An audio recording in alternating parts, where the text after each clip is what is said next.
November 16, 1936 Krishna జిల్లా పెదపారపూడిలో వెంకట సుబ్బారావు, వెంకట సుబ్బమ్మ దంపతులకు జన్మించారు రామోజీరావు. ఆయనకు ఇద్దరు కుమారులు. పెద్ద కుమారుడు కిరణ్ ప్రభాకర్, చిన్న కుమారుడు సుమన్ ప్రభాకర్.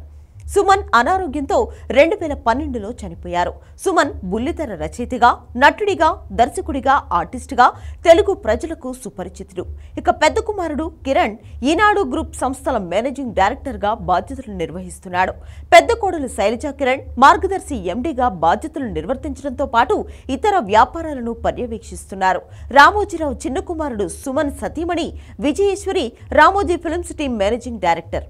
అలాగే రామోజీ గ్రూప్నకు చెందిన పలు సంస్థల బాధ్యతలు కూడా ఆమె నిర్వర్తిస్తున్నారు. రామోజీరావుకు చెందిన అన్ని సంస్థలను వీళ్లే పర్యవేక్షిస్తున్నారు. పెద్ద ఆయన ఏర్పాటు చేసిన వ్యాపార సామ్రాజ్యాన్ని ఆయనకు తోడుగా వీళ్లు ఇంతకాలం నిర్వహిస్తూ వచ్చారు. రామోజీ మరణంతో ఇప్పుడు వాళ్లు పెద్ద దిక్కును కోల్పోయారు. వాళ్లను ఓదార్చడం ఎవ్వరికీ సాధ్యం కావడం లేదు. వ్యాపార రంగంలో శిఖరంలా ఎదిగిన రామోజీరావుకు వీళ్లే ఇప్పుడు వారసులు. ఆయన సాధించిన లక్షల కోట్ల ఆస్తులకు కూడా వీళ్లే ఇప్పుడు వారసులు.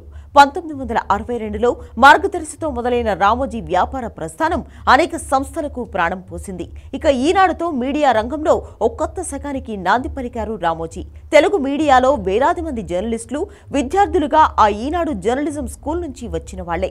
సినీ రంగానికి ఆల్ ఇన్ వన్ డెస్టినేషన్ గా ఉన్న రామోజీ ఫిల్మ్ సిటీని నిర్మించి తెలుగు ఖ్యాతిని విశ్వవ్యాప్తం చేశారు రామోజీ. ఇక Priya foods, Kalanjali silks, dolphin group of hotels తో తనను తానే వ్యాపార సామ్రాట్గా ప్రకటించుకున్నారు. ఇప్పుడు అవన్నీ ఆయన వారసుల సొంతం. ఎన్ని వేల కోట్ల విలువ చేసే ఆస్తులు ఇచ్చినా ఆయన లేని లోటును మాత్రం ఆ కుటుంబం ఎప్పటికీ తీర్చుకోలేదు.